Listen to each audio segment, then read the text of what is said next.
प्रेक्षकांनो, घरोघरी मातीच्या चुली या मालिकेचा आजचा म्हणजे 9 नोव्हेंबरचा भाग तुम्ही ऐकत आहात आणि आजचा भाग अतिशय मजेशीर पण आहे आणि रंजक सुद्धा आहे बरं का. झालंय असं, तर सुरुवातीला आपण बघतोय जानकी तिला एवढं घरातनं हाकललं, सगळं तिच्यावरती संकट आले, पण तिची दिवाळी मात्र दणक्यात साजरी होतीये.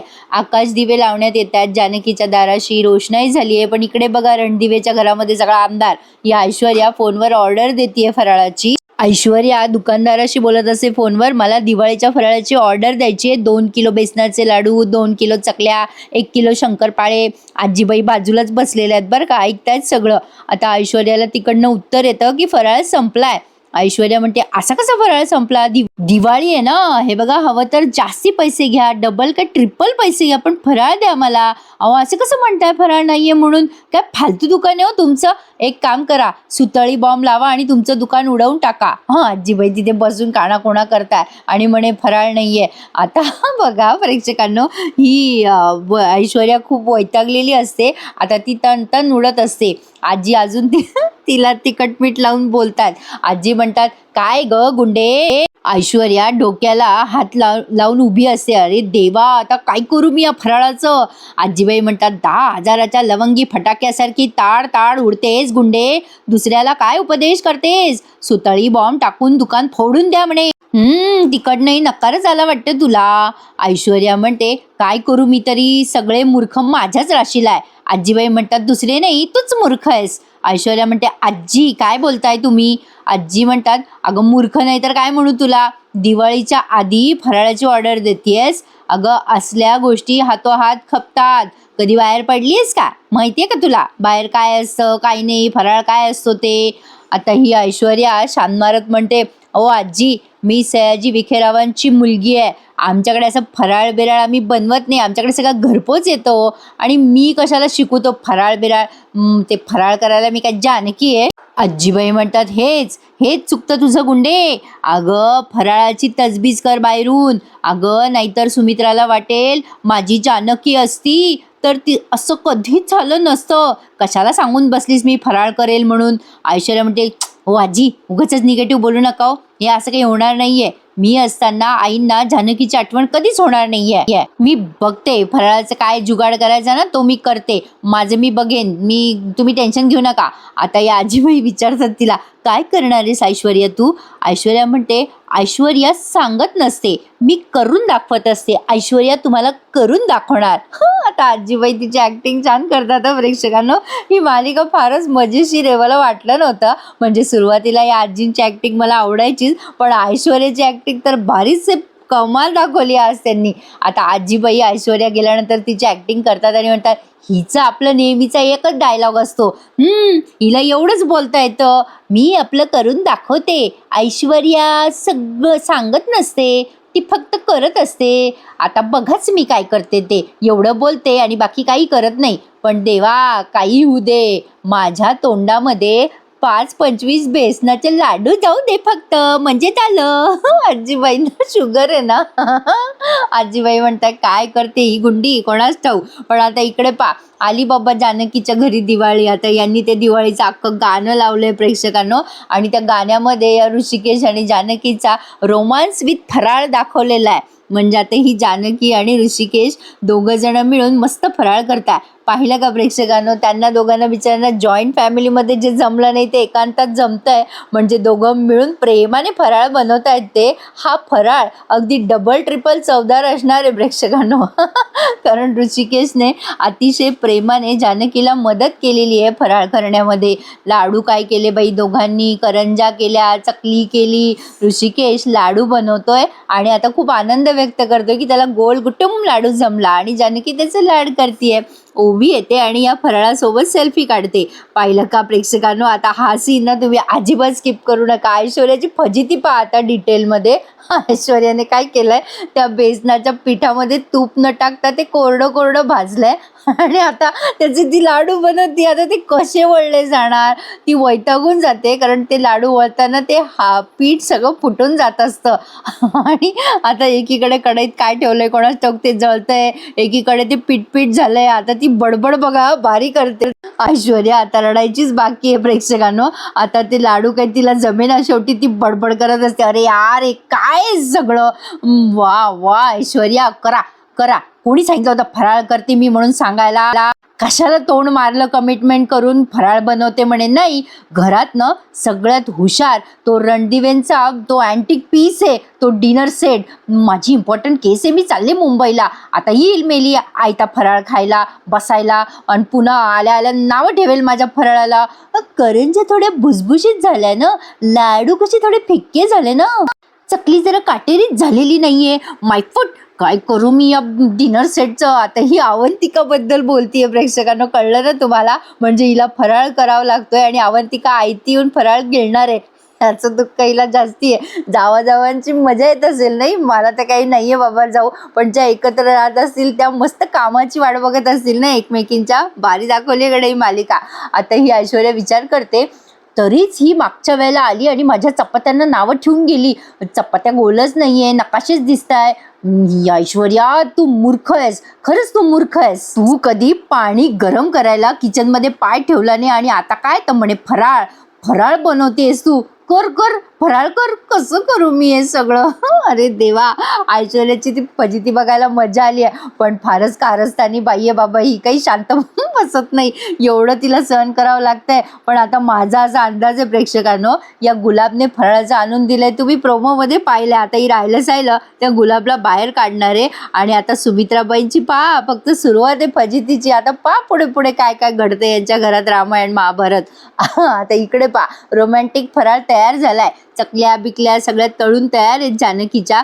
आता हा ऋषिकेश तिचा घामबिम पुसतोय, मधून मधून घाम येतोय ना तिला, मग ऋषिकेशला घाम आल्यावर जानकी त्याचा घाम पुसतीये. अरे काय मस्त रोमॅन्टिक फराळ चालू आहे एकांतामध्ये. ऐश्वर्याने उलट यांना बाहेर काढलं आणि फसली बिचारी. आता अजून तर काही नाही, मजा बघा कशी येणार याची. आता इकडे ऐश्वर्याच्या मोबाईलचा बेल वाजते, तेव्हा ही फोनवर तिच्या आईशी बोलते. आईचा फोन येतो तिचा. आईला म्हणते ती, हा बोल, काय ग आई तुझं काय? काय इतक्यात फराळ होत असतो का कधी? अगं कसे होतील माझे लाडू, हे बघ ते फुटतायत फटाफटा. अगं बाई हो ग, भाजलं मी ते सगळं, बेसन पण भाजलं, ते लाडू वळतच नाहीये माझे. अगं कधीपासून ते राऊंड राऊंड करते मी, ते पकडले हातात की फुटून जात आहेत. काय करू ग मी? एकतर इतका वेळ गेलाय, माझा एकही पदार्थ झालेला नाहीये, सगळीकडे बेसन बेसन झालंय. साडीवर बेसन, चेहऱ्यावर बेसन, केसात बेसन, मी स्वतःच बेसन झालीये ग. म्हटली होती तू मला शंकरपाळे बनव, ते सगळं इझी असतं, पण कसलं काय? केलं मी, केलं सगळं तू सांगितलं तसंच केलं. ते लाटलं, फोल्ड केलं, परत लाटलं, परत फोल्ड केलं, ते टाकलं तेलामध्ये. कसलं काय, ते तेलात टाकल्यावर फसफसलं आणि ते तेलच बाहेर पडलं सगळं. ए मॉम, मला कंटाळा आलाय, मला नाही करायचंय हे सगळं. हा चिवडा ना, हा केला तो मी चिवडा. अगं ते चिवडा कमी आणि ते कांद्याचे पोहेच वाटू लागले. अरे देवा, रणदिवेचं वाटोळं होणार आहे आता. आता ही ऐश्वर्या सांगते तिच्या आईला चिवडा कसा केला. ती म्हणते, हा ते कढीपत्ता टाकला मी त्याच्यात, शेंगदाणे टाकले, हळद, मिरची, कोथिंबीर आणि कांदा टाकला. मग आता तिची आई तिकडनं म्हणते, अगं कांदा नसतो टाकायचा. ऐश्वर्या म्हणते, काय कांदा नसतो टाकायचा? अगं आधी सांगायचं ना मॉम, मला वाटलं होतं पोहे आणि कांदा चांगलं कॉम्बिनेशन आहे ना. ए मॉम, हे बस झालं आता, माझं डोकं फिरतंय आता, माझा संयम पण सुटतोय आता, मला काहीही करायचं नाहीये. तू आता एक काम कर, तू एखाद्या गरजूबाईला पैसे दे आणि ते फराळ बिराळ काय ते करून घे सगळा. मला नाही करायचंय गाई हे सगळं, मी नाही करणार आहे, बस संपला विषय, मी सोडून देणार आहे हे सगळं. ऐश्वर्या आता तिच्या आईचा फोन ठेवते. पण आता इकडे बघा जानकी, खरं तर प्रेक्षकांनो मी म्हणणार नाही की जानकीसारखं अगदी ऑलराऊंडर व्हा, पण आपल्या घरातली जबाबदारी आपल्याला अगदी व्यवस्थितपणे सांभाळता आलीच पाहिजे. शेवटी आपण स्त्री आहोत आणि स्त्री हीच घराला सर्वस्वी व्यवस्थित चालवत असते. स्त्री चांगली असली की ते घर पुढे जायला वेळ लागत नाही.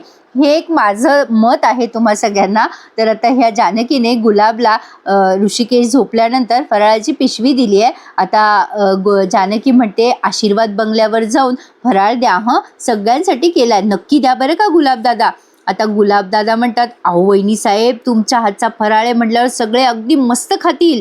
जानकी म्हणते, नाही नाही गुलाबदादा, मी फराळ केला हे सांगू नका कोणाला. गुलाब म्हणतो, का हो वहिनी साहेब असं? जानकी म्हणते, नाही नाही, मी केलाय नका सांगू, तुमच्या घरून फराळ आलाय असं सांगा. मी केलाय फराळ हे महत्वाचं नाहीये हो गुलाबदादा. तुमच्या घरून आलाय सांगा, फराळ पोहोचणं महत्वाचं आहे त्यांच्यापर्यंत. आता गुलाब म्हणतो, हो चालेल वहिनीसाहेब. आता तो पिशवी घेतो आणि म्हणतो, वहिनीसाहेब दरवर्षी तुम्ही तुमच्या हाताने फराळ बनवायचा आणि समध्यासनी द्यायच्या. म्हणजे काहीही राहिलं सायलं म्हणजे सगळ्यांकडे तुमचं लक्ष असायचं हो वहिनीसाहेब. आणि आपला आशीर्वाद निवास रोषणाईने, हसण्याने, आनंदाने फुलून जायचा. गुलाबला सगळे जुने दिवस आठवतात. आता यावर्षी दिवाळी मात्र जानकी आता गुलाबला म्हणते, अरे यावर्षीची दिवाळी पण छानच साजरी होईल, नको काळजी करूस. एवढंच आहे की आम्ही थोडं लांब आहोत घरापासनं, मनाने थोडीच लांब आहोत गुलाबदादा, हो की नाही. आता थोडंसं आहे म्हणजे आठवण येते हो सगळ्यांची. म्हणजे कंदील बनवताना आई, नाना, सारंग भाऊजी सगळ्यांची आठवण येत होती. आई आणि मी एकत्र फराळ बनवायचो. एखादा पदार्थ छान झाला ना की त्या खूप कौतुक करायच्या माझं मनापासून. शेवटी काय आठवणी आहेत त्या येतच राहणार कायम. पण काय ना गुलाबदादा, तुम्ही फराळ मात्र सगळ्यांना द्या हं, आणि सगळ्यांनी फराळ खाल्ला पाहिजे ही जबाबदारी तुमची बरं का. गुलाबदादा म्हणतात, हो वहिनी साहेब नका काळजी करू. जानकी पुढे म्हणते, सगळ्यांनी फराळ खाल्ला ना की आमची दिवाळी त्यांच्यासोबत साजरी झाली असं मी समजेन. आणि गुलाबदादा ऋषिकेशला सांगू नका हं या सगळ्यातलं काही. आता गुलाबदादा म्हणतात, हो ताई नका काळजी करू. आता बघा इकडे प्रेक्षकांनो, या सुमित्राताई आल्यावर या ऐश्वर्या त्यांच्याशी कशी बोलते. सुमित्राताई आता किचनमध्ये येतात आणि ऐश्वर्याने सगळीकडे धिंगाणा करून ठेवलेला आहे. ते पीठ सांडलेलं आहे त्या किचनच्या ओट्यावर, पण आता ते साफ करायला किती त्रासदायक आहे. आता बघत राहा प्रेक्षकांनो काय काय झालंय ते. आता मागच्या सीन मध्ये तुम्ही बघितलं की ऐश्वर्या तिच्या आईशी फोनवर बोलत असते. सुमित्राताईंचा आवाज येतो, ऐश्वर्या, ए ऐश्वर्या अगं झाले की नाही बाई लाडू. आता ऐश्वर्या म्हणते, मॉम मी फोन ठेवते हा आता. ऐश्वर्या तिच्या आईचा फोन ठेवला, विचार करते, अरे देवा आता काय करू मी जर काही केलं नाही तर माझी सगळी इज्जत बेसनामध्ये जाईल. आता कसं करू, काय करू मी, तिथेच विचार करत बसते. आणि तिचं डोकं फक्त असे कटकारस्थानं करण्यातच चालतं, तसं तिने डोकं पुन्हा एकदा चालवलंय. आता या सुमित्राताई तिला म्हणतात, काही मदत हवी का ग ऐश्वर्या. आता तिथे येतात त्या, तेव्हा ऐश्वर्या विचार करते त्या यायच्या आधी काहीतरी करायला पाहिजे. आणि मग लगेच मोठ्या मोठ्याने ओरडायला लागते, आई गो माझा हात भाजला. आता या सुमित्राताई म्हणतात, अगं बाई ऐश्वर्या काय झालं गं बाई, काय कशामुळे ओरडतेस. आता ऐश्वर्या म्हणते, आई हात भाजला माझा, आहे बघा किती हात भाजला. अरे बापरे. आता या सुमित्राताई म्हणतात, बाई जास्त भाजलं का ग ऐश्वर्या, काय झालं. आणि काय ग ए ऐश्वर्या, त्या गॅसचा ओटा पाहून त्यांना बेशुद्ध व्हायची वेळ आली. आता त्या ओट्याचा पसारा पाहतात आणि म्हणतात, अगं ए ऐश्वर्या, अगं काय ग हे सगळं, अगं काय ग लाडू नाही झाले का अजून. आता ती ऐश्वर्या म्हणते, सॉरी आई, म्हणजे मी भाजतच होते ना आई, पण ते काय झालं बेसन भाजताना माझा हातच भाजला आणि मग काही करताच नाही आलं हो मला. सुमित्राताई म्हणतात, अगं तुला नव्हतं जमणार तर मला सांगायचं ना ऐश्वर्या, अगं मी एव्हाना करून टाकलं असतं. शंकरपाळ्याचं पीठ भिजवलंयस का तू, आणि भाजणीचं काय, अगं काही तयारी केलीच नाही का ग तू, काहीच नाही केलंस. अगं काय ग ऐश्वर्या, अगं सांगायचं असतं ग मला, माझं झालं असतं सगळं करून. पण उगाचच डायलॉग मारतायत बरं का यांना पण काही करायची सवय राहिलेली नाही आहे, कारण ती जानकी एवढे दिवस करून घेत होती ना, त्यामुळे यांची पण सवय मोडली आहे. ऐश्वर्या म्हणते, अहो आई माझा हातच भाजला हो, सॉरी हो आई, म्हणजे आता कसं करू मी तरी. नाही म्हणजे मला असं वाटतं आई की यावर्षी आपण बाहेरून फराळ मागूया ना, काय फरक पडणार आहे. आता या सुमित्राताई म्हणतात, फरक पडतो ग ऐश्वर्या, मानलं तर फरक पडतो, नाहीतर कशातच काही फरक पडत नाही. आतापर्यंत आमच्या या घरामध्ये कधीही बाहेरचा फराळ आला नाही बरं. अगं आपल्याच घरातून शेतकऱ्यांना, शेजाऱ्यांना सगळ्यांना फराळ जातो, मानाचा फराळ.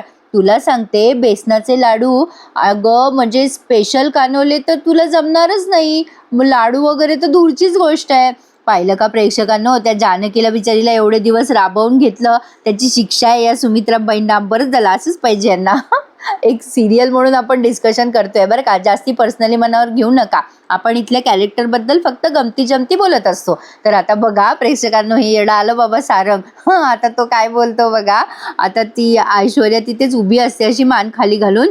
आता तो सारंग म्हणतो, अगो आई गल्लीतून येता येता कोणाच्या घरी काय काय चाललंय बनवणं, मस्त इमॅजिन करत होतो ग मी, आपल्या घरी काय केलंय. आता ऐश्वर्या तिच्या तोंडाकडे बघते. सारंग म्हणतो, काय हो काय केलंय. थांबा थांबा मी वास घेऊन सांगतो आता तो वास घेतो आणि म्हणतो बेसनाचा वास येतोय म्हणजे बेसनाचे लाडू केलेले दिसताय. काय हो ऐश्वर्या बरोबर ओळखलं ना? आई बरोबर ओळखलं ना मी? आता सासू सुनेकडे पाहते आणि सून सासूच्या तोंडाकडे. दोघींनी काहीच केलेलं नाहीये.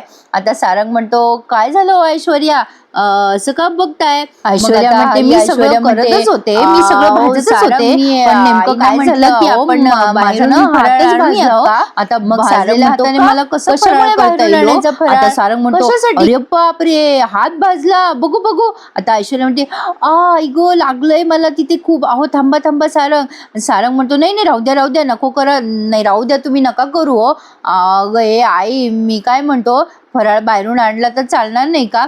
आता मला सांग आई फराळ महत्वाचा आहे का माणूस? अरे वा सुमित्राबाई म्हणतात वा वा सारंग वकिलाचा भाऊ शोभतोच बरं का. नाही म्हणजे बायकोची बाजू अगदी बरोबर मांडलीस तू. हे बघ ऐश्वर्या तू एक काम कर हे सगळं राहू दे आणि तू जा मी बघते काय करायचं ते. ऐश्वर्या म्हणते नाही नाही आई तुम्ही सांगा ना मला कसं करायचंय ते. मग आता या सुमित्राताई म्हणतात नाही नाही बाई तू जा आराम कर. ए बाबा सारंग तिला घेऊन जा. एव्हाना तिने सांगितलं असतं मला तर माझे लाडू झाले पण असते कधीचे. जा बाबा सारंग घेऊन जा तिला आराम करायला. मग आता सारंग ऐश्वर्याला घेऊन जातो बेडरूम मध्ये. जाता जाता ही हसत असते बरं का हिच्या मनाशीच. मग आता या सुमित्राताई विचार करतात बाई बाई कसं होणार सगळं आता कमीत कमी लाडू चिवडा तरी आज झालाच पाहिजे. आता त्या ऐश्वर्याने केलेला पसारा बघतात त्या हे बेसन तर कच्चच आहे आणि हे असं अर्ध बेसन सगळं करपलंय. अरे देवा मी सुद्धा स्वतः किती वर्षांनी लाडू बनवणार आहे. दरवर्षी तर माझी जानकीच आता असं म्हणतात त्या आणि स्वतःला रोखतात. इकडे बघा जानकीने मस्त सगळं फराळाचं तिथे सजवलेलं आहे गॅसच्या ओट्यावर. ऋषिकेश आणि ओवी दोघेही जण बघतायत की जानकी समोर नाहीये आणि आता ओवीला वाटतं एखादी चकली खावी आणि ऋषिकेशला वाटतं एखादा लाडू खाऊन पाहावा. पण आता जानकी येते आणि दोघांचे कान धरते. काय चाललंय तुम्हा दोघा बापलेकीचं? सांगितलं ना एकदा फराळ सध्या खायचा नाही म्हणून. आता ऋषिकेश म्हणतो अगं पण ते मी फक्त बघत होतो म्हणजे व्यवस्थित तू ठेवलायस की नाही. आता लगेच ओवी म्हणते अगं आई बरोबर बोलतेस तुम्ही तुझ्याच साईडने. ऋषिकेश म्हणतो काय गो ओवी साईड बदलतेस का? आता जानकी म्हणते बघितलं का कशी हुशार आहे ती. मग आता लगेच ओवी म्हणते पण एखादी चकली दे ना मला टेस्ट करायला. जानकी चिडते आणि म्हणते गप्प बस चल हो बाहेर शहाणपणा नका करू दोघेही जण. आता तुम्हा दोघांना उद्याच फराळ मिळणार आहे. देवाला नैवेद्य दाखवल्याशिवाय फराळ खायचा नाही. चला व्हा बाहेर दोघं जण. ऋषिकेश म्हणतो अगं पण ते फराळाचं तुला वर ठेवायचंय ना मी मदत करतो ना तुला जानकी. जानकी म्हणते अजिबात नाही चला चला निघा इथून दोघेही जण. तुम्ही एक छान असं गमतीशीर सीन त्यांनी दाखवलाय आणि जानकी त्या दोघांनाही तिथून काढून देते. आणि मग दोघे जण तिथनं गेल्यावर ओवी आणि ऋषिकेश बाहेर गेल्यावर ही जानकी विचार करते बंगल्यावरती फराळ पोहोचला असेल ना आईपर्यंत. आता जानकीला काळजी किती बघा प्रेक्षकांनो. एवढंच नाही तिने दिवाळीच्या पहाटे अगदी रांगोळी काढली आहे तुळशीला पाणी घातलंय दिवे लावलेत 2-4 खूप छान दाखवली आहे त्यांनी पुढे सगळीच मालिका. तर आता गुलाबदादांनी तिथे सगळा फराळ पोहोचवलाय. आता या फराळाची तयारीच करत असतात सुमित्राताई. आता गुलाब म्हणतो आई साहेब अहो फराळ आणलाय. आता या सुमित्राताई म्हणतात तू फराळ आणलायस? कुठून आणलास रे फराळ? गुलाब म्हणतो आई साहेब अहो माझ्या घरूनच फराळ आणलाय मी तुमच्यासाठी म्हणजे बघा ना जरा मला जमलंय का. आता गुलाबने ते करंजा वगैरे उघडून दाखवल्यात या सुमित्राबाईंना.